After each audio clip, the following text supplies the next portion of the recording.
अगर हम बहुत आइसोलेशन में देखें तो इट मेक सेंस कि आप जो है एक फैसला लें और बस उस पर डटे रहें। लेकिन अनफॉर्चुनेटली इतनी दहाइयों से एक एक इंस्टीट्यूशनल ये जो रोल है ये हर हमारी वॉक ऑफ लाइफ में इतना इनग्रेन्ड है कि अब इतना आसान नहीं है कि आप उससे निकल के एकदम एक फैसला कर लें। अब जो भी पॉलिटिकल पार्टी, जो भी हुकूमत होगी, वो चाहेगी कि वो साथ लेके चले और वो कुछ एक ऐसा कॉन्फ्लिक्ट ना खड़ा कर दे जो उसके कॉन्सिक्वेंसेस वो बेयर ना कर सके। तो ये भी एक बहुत बड़ा इशू है, क्योंकि अगर आप इस तरह का एक स्टेप लेते हैं उसके कॉन्सिक्वेंसेस आपके लिए बहुत बुरे हो सकते हैं। तो इसलिए मेरा ख्याल है थोड़ा सा कॉशन के साथ जो हमारी हुकूमतें हैं वो चलती हैं। लेकिन दूसरी तरफ ये भी नहीं है कि वो बिल्कुल ही पपेट्स हैं, वरना तो वो जो चाहते अपनी उनकी कोई राय ही ना होती और जो उनको डिक्टेशन मिलती वो वही पूरी कर लेते। लेकिन हम देख रहे हैं ये भी नहीं हो रहा, तो हुकूमत की तरफ से एक स्टैंड तो लिया जा रहा है। चाहे उनके जो भी मोटिव्स हैं, हम इसको तो अप्रिशिएट कर सकते हैं, मैं तो एटलीस्ट कर सकती हूँ कि वो स्टैंड तो ले रहे हैं, डिक्टेशन नहीं ले रहे। एक तरह से ये भी एक बहुत बड़ा एक कदम है। नहीं भट्टी साहब, आपका इसके बारे में क्या राय है? देखिए, रेजिस्टेंस कैसी है? कोई यानी क्या हम कोई लड़ाइयाँ लड़ रहे हैं? वजीर आज़म पाकिस्तान मौजूद हैं, उनका इख्तियार है। अभी न्याई साहब ने कहा है कि समरी का कोई कॉन्सेप्ट नहीं है, तो मुकर्रर कर दें। तो क्या रीमा ने कहा ना कि एक तरीके से चलना होता है। रेजिस्टेंस कन्वेंशन है, क्योंकि कन्वेंशन है ना, रिवायत रही है। देखिए, रिवायत रही है तो यही है।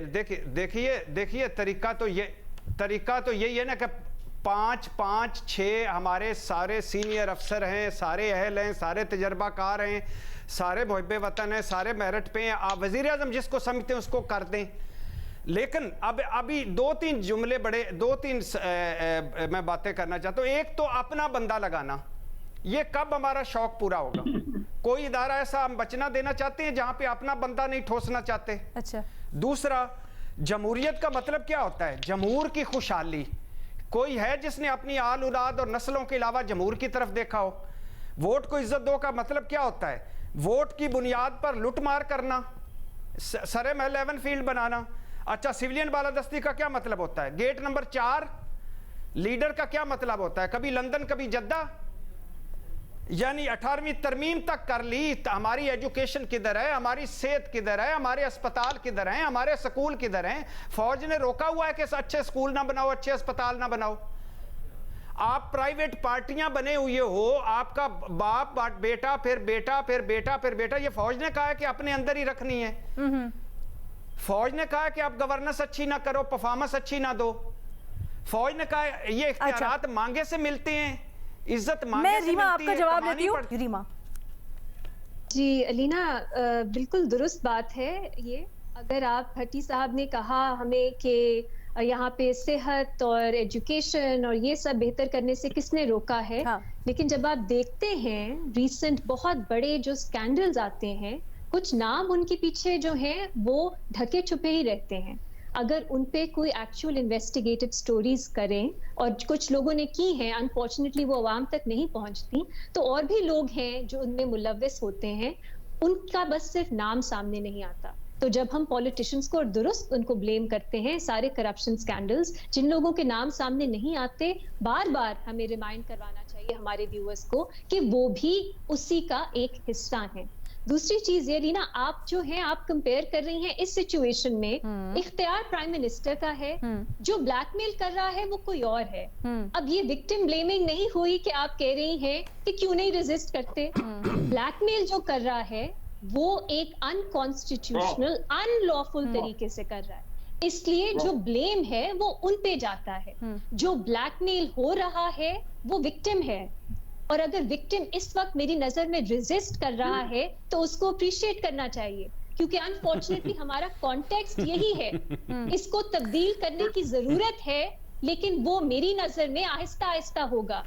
हम टर्की नहीं है कि हम एक कॉन्स्टिट्यूशनल अमेंडमेंट कर दें और फौज का क्या वो ट्रू सेंस में विक्टिम है? आज इस हकदार को ही आप ले ले, इस हकदार नहीं, एक मिनट ना न्याजी साहब, आप कह सकते हैं वेल डन, लेकिन फिर वो चीजें भी तो देखें ना जो हो रही हैं। इसहाक डार साहब ने आज कितनी कन्वीनियंटली नैब लॉज में जो अमेंडमेंट हुई है वो चेंजेस करके निकल लिए, बरी हो लिए। हाउ कन्वीनियंट, हाउ, नहीं एक मिनट ना, लेवल उसने हाई कर दिया है। I am sure sir, I am sure बड़ा अच्छी दलील थी, लेकिन सवाल तो सुन लेना रीमा। लेकिन एक चीज आप ये भी तो देखें, आप ये भी तो देखें, इसहाक डार किस तरह से जो रिलीफ लेके आराम से सुकून से साइड पे हो गए। वो नवाज शरीफ साहब जिन्होंने वापस आना था, अदालतों का सामना करना था, वो वापस आने के लिए उनकी सेहत बड़ी ख़राब है, अदालतों का सामना करने के लिए ख़राब है, लेकिन यूरोप जाने के वक्त वो बिल्कुल ठीक हो जाते हैं। तो फिर ये भी तो रियलिटीज है ना। Are they really victims? Alina, अगर आप बहुत माइक्रो लेवल्स पे इंडिविजुअल केसेस में देखेंगी तो आपको शायद वो विक्टिम्स नहीं लगेंगे, लेकिन अगर आप एक इंस्टीट्यूशनल या आप एक ओवरऑल सिस्टम के लेवल पे देखेंगी तो वो विक्टिम्स हैं। इस मुल्क में सियासतदान विक्टिम्स रहे हैं, जुडिशल तरह से उनकी असैसिनेशंस हुई हैं, अदरवाइज उनकी असैसिनेशंस हुई हैं, उन्हें गैर आईनी तौर पे, अनलॉफुल तौर पे ओहदों से निकाला गया है, डिस्क्वालीफाई किया गया है। इसको विक्टिमहुड नहीं कहेंगे तो किसको कहेंगे? भट्टी साहब अग्री नहीं करते। भट्टी साहब,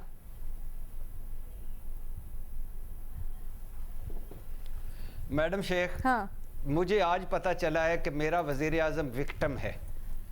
पता नहीं वो वजीर आजम बना क्यों है, वजीर आजम बनने से पहले वो विक्टिम क्यों नहीं था। हालांकि ये तो मफाहमत का बादशाह था और इलेक्शन से 1 महीना पहले ये वजीर आजम भी बन सकता था और काबीना के नाम भी फाइनल होते थे। ये भी बड़ा आईनी है और जमहूरी है। अब आप सवाल ये, नवाज शरीफ साहब का यूरोप जाना माइक्रो सतह पे आ गया है, शहबाज शरीफ साहब का ब्लैकमेल होना ऊपर आ गया है, ऊपर चला गया है। अपनी मर्जी के रंग देने भाई, किस लिए हम तो यही कर सकते हैं, आपको वोट दें, वजीर आजम बनवाएं, उसके बाद रुकिएगा, जवाब कंप्लीट करने दे, ब्लैकमेल होते रहे। छोड़ दें सारा कुछ, छोड़ दें सारा कुछ, छोड़ दें सारा कुछ। कहने का मकसद ये है कि जब आप दिन को कुछ और होते हैं, रात को कुछ और होते हैं, अच्छा, तो आपको कौन इज्जत देगा? जब आप अपना माल बचाने के चक्कर में होते हैं, आपको कौन इज्जत देगा? जब आप ढीले वाले होते हैं, आपको कौन इज्जत देगा? जब आप मुश्किल वक्त में गायब हो जाते हैं, आपको कौन इज्जत देगा? अच्छा। ये कौम 24 करोड़ तो इधर ही है ना। कहाँ, यानी आज उनको वापस 8 हफ्ते के लिए गए थे, वापस नहीं आना चाहिए था। अल्लाह उनको सेहत दे, सेहत पे कोई मैं नहीं ओके, भट्टी साहब आपका पॉइंट आ गया, मुझे क्लोज करने प्लीज। यूरोपीय टूर पे क्या इसके बाद मैं उनको चौथी मर्तबा आऊं वो नायली से? भट्टी साहब आपका पॉइंट आ गया।